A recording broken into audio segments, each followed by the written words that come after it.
L'été approche et non, je ne vais pas te parler du dernier régime à la mode, ni d'une détox express, ne t'inquiète pas, et ni de programme intensif pour être prête pour aller à la plage, puisque comme on en a déjà parlé, tu n'en as pas besoin. Ce que je vais te partager aujourd'hui, c'est ma vraie préparation pour l'été. Viens.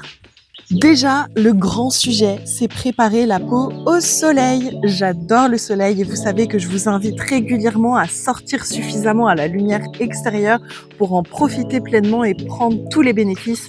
Mais l'été, il faut quand même prendre des précautions et faire attention. Le bêta-carotène, c'est un antioxydant naturel qui se trouve dans le corps mais qu'on ingère par les aliments.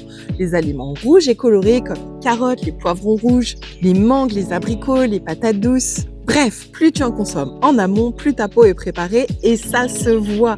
La peau colore légèrement et bref, se prépare à recevoir des rayons de soleil. En toute mesure évidemment, l'idée c'est pas de se cramer le capital soleil, mais pouvoir simplement lutter contre les mauvaises formes des UV.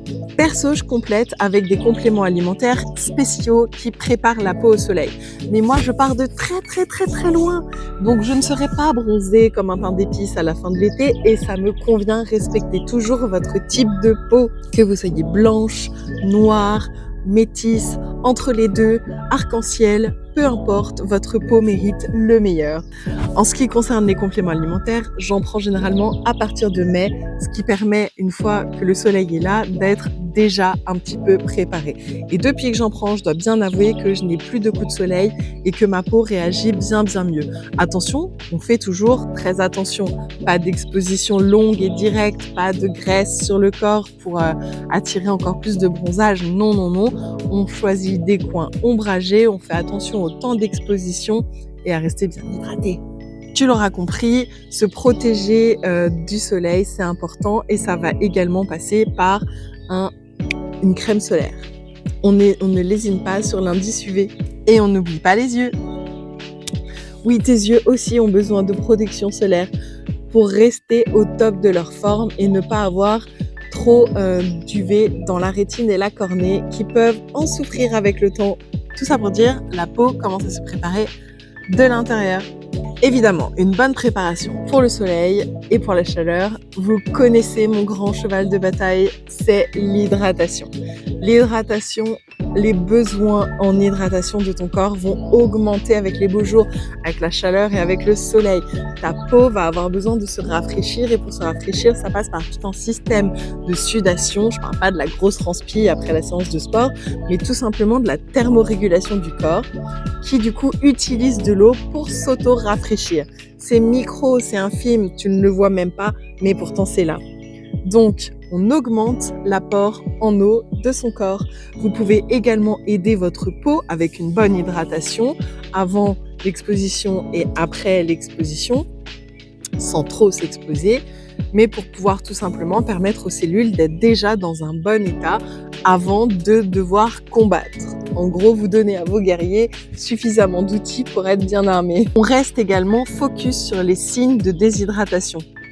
Fatigue, maux de tête, difficulté de concentration, la peau terne également. Tout ça, ça va être des signes qu'on fait souvent passer pour autre chose, mais en première intention, n'hésitez pas à boire et voyez si ça passe. Évidemment, si c'est pas le cas, prenez conseil auprès de votre médecin.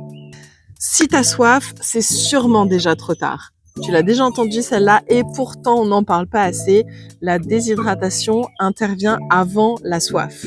C'est-à-dire qu'une fois que tu as soif, c'est déjà trop tard, tu manques d'eau. Ça ne veut pas dire que tu ne dois pas boire, bois. Mais prends aussi l'habitude de boire régulièrement tout au long de la journée sans attendre d'avoir soif.